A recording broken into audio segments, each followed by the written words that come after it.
Prabowo sudah berhasil menggiring orang-orang untuk melakukan acting massal.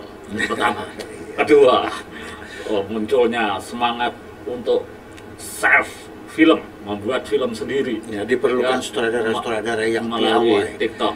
Ya, kan? perlu sutradara-sutradara yang ketiga itu yang belum. Ini mesti perlu sutradara-sutradara andal untuk menjadikan itu seakan-akan. Jadi kayaknya politikus ini atau orang-orang partai ini membutuhkan penulis skenario dan sutradara. Membutuhkan dukungan sutradara. Tetapi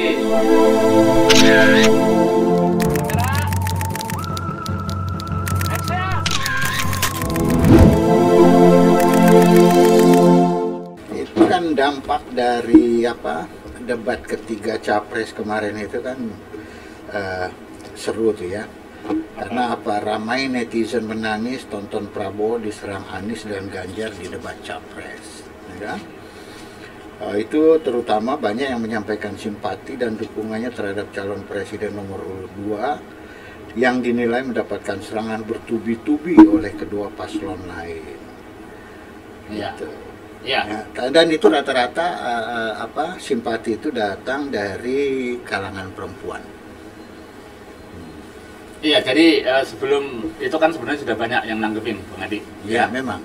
Bahwa dan akhirnya ditemukan atau diduga karena munculnya banyak temuan bahwa itu adalah rekayasa. Tapi sebelum itu saya ingin mengatakan di channel kita ini bahwa Prabowo itu dari awal sadar bahwa audiovisual film itu menjadi pencitraan efektif untuk sesuatu yang diharapkan. Ya.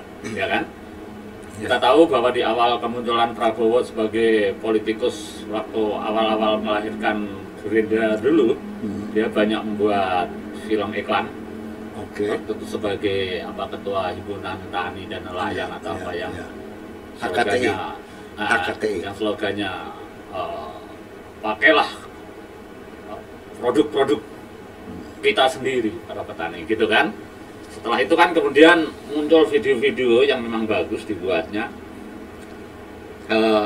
semacam itu, sampai kemudian dia sendiri membuat film ya 3 merah putih ya, trilogi itu ya, apalagi itu, dan kemudian pada pemilihan tahun berapa itu 2019 itu kan dia membuat film juga, Sang Patriot judulnya, tentang Prabowo, ya kan. Dan artinya kesadaran untuk memanfaatkan audiovisual itu iya betul-betul dipahami secara utuh, sehingga itu menjadi tempat untuk merefleksikan, memperkenalkan, sekaligus juga menyampaikan propaganda yang sifatnya individual. Ya, dan memang itu dari dulu kan film jadi media propaganda sejak zaman Perang Dunia Kedua dan sebagainya, termasuk di Indonesia baik zaman Belanda maupun zaman Jepang. Cuma dalam konteks ini,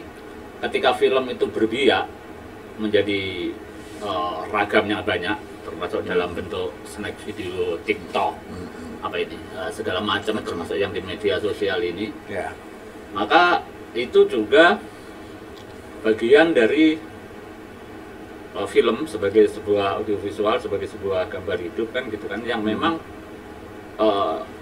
cukup efektif untuk dijadikan media pencitraan. Ya kan itu dasarnya. Nah, ini rupanya juga dipakai dalam playing victim atau permainan politik. Ketika habis debat itu orang-orang berakting nih, jadi terjadi acting massal. Acting massal lewat TikTok, menangis, yang ujungnya intinya adalah meningkatkan performa simpati, meningkatkan untuk mendapatkan simpati untuk Prabowo, sekaligus membangun citra bahwa yang ngata-ngatain Prabowo itu jahat, kira-kira gitulah. Jadi saya ingat gini, saya pernah nonton film tahun 80-an ya, film tentang di sebuah negara di Afrika, gitu kan. Itu menarik. Enggak, saya tidak bicara filmnya, tapi saya bicara tentang dialognya. Jadi ada dialog yang slangnya itu slang Afrika. Welcome to Island. Oh gitu. Welcome to Island. Jadi maksudnya selamat datang di pulau kami, ya pulau saya. Gitu. Yeah. Jadi artinya bahwa audio visual ini adalah sebuah pulau baru. Sehingga welcome to Island itu menjadi menarik kan gitu. Yeah. Dan kemudian ada dialog yang menarik bahwa keep a cool head man. Nah artinya pertahankan dengan kepala dingin. Nah, artinya tetap berpikir dingin. Gitu. Keep a cool head man. Gitu. Jadi memang pemanfaatan audiovisual di dalam, apalagi dalam debat, memang kita harus tetap keep a cool head. Artinya harus kepala dingin gitu. Iya, tapi kan itu pemanfaatan ketika kita tampil. Kalau yang ini kan kenapa tadi saya bilang telah terjadi sebuah kesadaran untuk acting massal di depan kamera melalui media film yang dari jenis TikTok, kira-kira gitulah. Bagaimana orang berbeda. Ini kenapa saya bilang ini dijadikan satu permainan politik ketika belakangan diketahui bahwa itu memang digerakkan, itu memang direkayasa, itu memang menjadi bagian dari permainan politik itu. Bahkan sampai Prabowo pun ketika menanggapi itu dijadikan satu narasi bahwa dia ikut menangis, sedih dan sebagainya, dengan harapan seperti dulu SBY yang waktu itu dibilang anak TK ya oleh Taufik Kemas almarhum, dan karena itu lalu seakan-akan teraniaya, dan karena itu waktu itu Demokrat menjadi melejit dan SBY malah jadi presiden. Nah kayaknya gaya-gaya begitu itu sekarang strategi seperti itu masih tetap berlaku ya, untuk mendapatkan simpati dan dukungan. Bahkan inovatif, bukan hanya masif, tapi semakin film dijadikan peranata sosial untuk membangun pencitraan, termasuk dalam permainan-permainan politik. Meskipun pada akhirnya juga bermunculan TikTok saingan menanggapi itu semua, yang ketahuan bahwa semuanya itu untuk pencitraan. Ya kita nggak bisa hindari, karena kita sendiri hidup saat ini itu kan sudah dikepung oleh media audiovisual. Ya. Artinya di mana-mana itu semua melalui media audiovisual. Karena apa? Karena menyuruh orang membaca itu sangat sulit. Orang lebih suka melihat media pandang dengar. Mereka lihat langsung, mereka nilai langsung, mereka bereaksi langsung, gitu kan? Tapi kenapa ya dengan cepat kemudian para netizen itu mengetahui bahwa itu rekayasa, sehingga sebagai sebuah tontonan film kan dia keburu ketahuan kalau itu tidak orisinal gitu ya. Semua film kan tidak orisinal, semua film kan bohong dalam konteks kenyataan gitu ya. Tetapi kan mampu meyakinkan orang bahwa itu sesuatu fiksi yang memang menggugah gitu loh. Nah ini kok buru-buru ketahuan. Tapi yang tahu itu kan persentasenya kecil, Pak. Masyarakat itu kan beda sama netizen.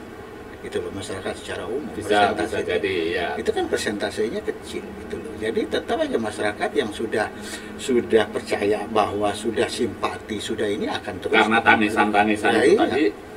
Iya, jadi Bung Andi, kayaknya ke depan ini politik ini makin asik untuk kita nikmati melalui tayangan-tayangan audiovisual, entah lewat channel-channel atau kanal-kanal yang ada yang bisa kita lihat di komputer atau di handphone atau di. Tapi semua kan tujuannya satu, Pak.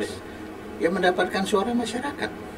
Iya. Itu apapun caranya, bagaimana mendapatkan dukungan dan melalui suara masyarakat. Iya, dan menjadikan audiovisual film sebagai alat untuk itu kan. Iya. Ya, tetapi kan mungkin sekarang diperlukan sutradara atau penulis skenario yang inovatif, karena ini kan sebenarnya pemilu tahun 2019 kan sudah terjadi. Ya. Jokowi disyuting gorong-gorong, ya kan? Kemudian seakan-akan turun ke sawah, petani seakan-akan begini di mobil dan sebagainya.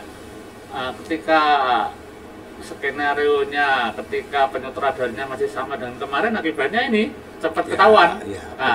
perlu kreativitas di dalam building image memanfaatkan media audiovisual. Itu maksud saya. Jadi meskipun sama-sama memanfaatkan audiovisual atau film untuk pencitraan, maka inovasi itu terus-menerus perlu dilakukan sehingga muncul gaya-gaya atau penemuan gaya-gaya baru dalam memanfaatkan audiovisual sehingga efektif untuk pencitraan. Ya sama aja dengan poster gemoy segala macam itu kan adalah memanfaatkan sesuatu yang diharapkan menjadi sesuatu kan? Iya sama. Cuma kalau itu kan gambar poster itu ya, gambar statis. Kalau film ini kan karena kebetulan kita berada di channel ini kan kita bicara untuk satu poinnya adalah Prabowo sudah berhasil menggiring orang-orang untuk melakukan acting massal. Pertama, kedua, munculnya semangat untuk self film, membuat film sendiri. Ya, diperlukan sutradara-sutradara yang melalui piawai. TikTok. Ya, kan? perlu sutradara-sutradara. Nah, yang ketiga itu yang belum. Ini mesti perlu sutradara-sutradara andal untuk menjadikan itu seakan-akan. Jadi kayaknya politikus ini atau orang-orang partai ini membutuhkan penulis skenario dan sutradara. Membutuhkan dukungan sutradara tetapi audiovisual. Mereka menjadikan film sebagai alat propaganda, tapi yang dari 3 capres itu yang baru bicara, yang nyinggung film baru Anies Baswedan. Yang agak tegas ya digaris bawahi tentang budaya, di dalamnya ada film, seni budaya dalamnya ada film. Ya memang yang sangat jelas itu dari karena saya dengar dari beberapa tampilan dia baik di dalam debat maupun di CSIS waktu itu, dia cukup konkret loh idenya.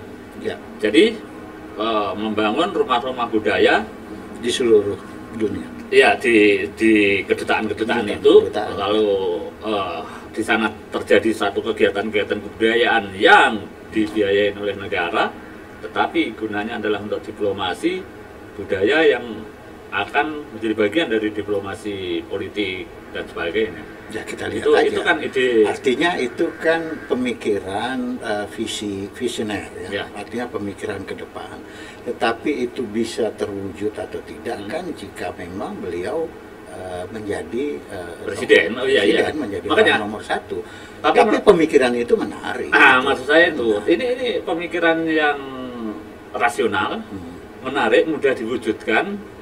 Meskipun sesungguhnya tidak baru dalam konteks global, karena kan kita tahu di Indonesia ini kan ada rumah budaya Italia, rumah budaya Prancis, rumah budaya Belanda. Ya, sebetulnya begini, sebetulnya di kedutaan-kedutaan Indonesia di luar negeri itu ada yang mengurusi hal budaya kan selalu ada. Selalu ada, cuman mungkin itu lebih dimaksimalkan dengan tidak spesifik. Memang ada di kedutaan itu. Ada yang mengurusi masalah budaya, kadang-kadang bahkan menyelenggarakan kegiatan budaya termasuk film. Makanya ada pekan film Melbourne, pekan film Indonesia di Belanda, di Amerika. Kalau Amerika DICE itu kemerdekaan Amerika. Cuma idenya Anies ini kan seperti bagaimana Perancis di sini selain ada kedutaan Perancis juga ada IVI itu selain ada kedutaan Belanda, ada Erasmus Huis. Saya pernah dikirim ke Paris tuh, yang bayarin pemerintah Prancis. Iya, selain ada kedutaan Jerman, ada Gudel dan sebagainya. Nah, saya kira ide itu menarik. Untuk kalau itu bisa terwujud, dan saya kira itu akan berdampak langsung buat kita karena kita berada di iya, tapi kan memang film untuk diplomasi kebudayaan atau kesenian lah secara umum, bahkan kebudayaan itu kan memang saya kira ini menjadi aset yang paling tidak terancam di dalam era global, Bang Adi. Di Indonesia ini aset yang paling tidak terancam, tidak mengalami krisis dan selalu tumbuh berkembang itu kan kebudayaan. Uang minyak sudah habis. Ya kan, sekarang nikel, tapi kan sebentar lagi juga habis. Itu yang di Papua dikuras sudah bertahun-tahun. Nah, sehingga dalam konteks karena gini, kebudayaan itu kan sebetulnya sudah masuk ke wilayah industri, industri budaya kan. Jadi mungkin kaitannya yang dimaksud dengan pengembangan rumah budaya Indonesia di kedutaan-kedutaan Indonesia di luar negeri kan dalam kaitan mewujudkan bahwa industri budaya itu tumbuh berkembang. Nah, bahwa di dalamnya itu ada film, ada tarian, ada ini, ada musik, segala macam. nah, dengan referensi tadi acting massal dan pencitraan TikTok lalu ditambah ide film atau rumah budaya Anies, nah kira-kira sampai pada mendekati pencoblosan ini kira-kira Anda cenderung memilih siapa? Sampai hari ini masih menimbang-nimbang. Oh ya, menimbang-nimbang terus. Menimbang-nimbang. Ya. Artinya begini, pertimbangan itu kan perlu. Oh iya dong. Ya, satu. Kedua, bahwa kita tidak perlulah saya langsung menyatakan sikap karena saya tidak menjadi bagian dari pendukung atau relawan atau tim sukses dari ketiga paslon itu. Jadi ini untungnya kita sebagai seniman, kita menimbang-nimbang pada ujungnya kira-kira mana yang memungkinkan dan akan memberikan keadilan dan perbaikan serta kesejahteraan buat dunia kita, buat hidup kita, ya itu yang kita pilih. Ya mungkin tepatnya kan kita tidak mendukung ketiganya, sebagaimana juga tidak mendengkrit ketiganya, tetapi kita akan memilih. Ya, pilihan itu udah pastilah kita ya, masing-masing sudah ada memilih dengan mendukung kan lain. Karena gini, karena ketiga paslon itu kan adalah warga negara terbaik yang bertarung untuk menjadi orang nomor satu di negeri ini. Loh ya, tiga tokoh yang dipilih oleh partai. Ya, tapi menurut partai kan itu yang terbaik. Menurut partai. Ya. Makanya itu yang saya bilang, menurut kita ya nanti kita pertimbangkan yang mana kita pilih. Ya. Gitu.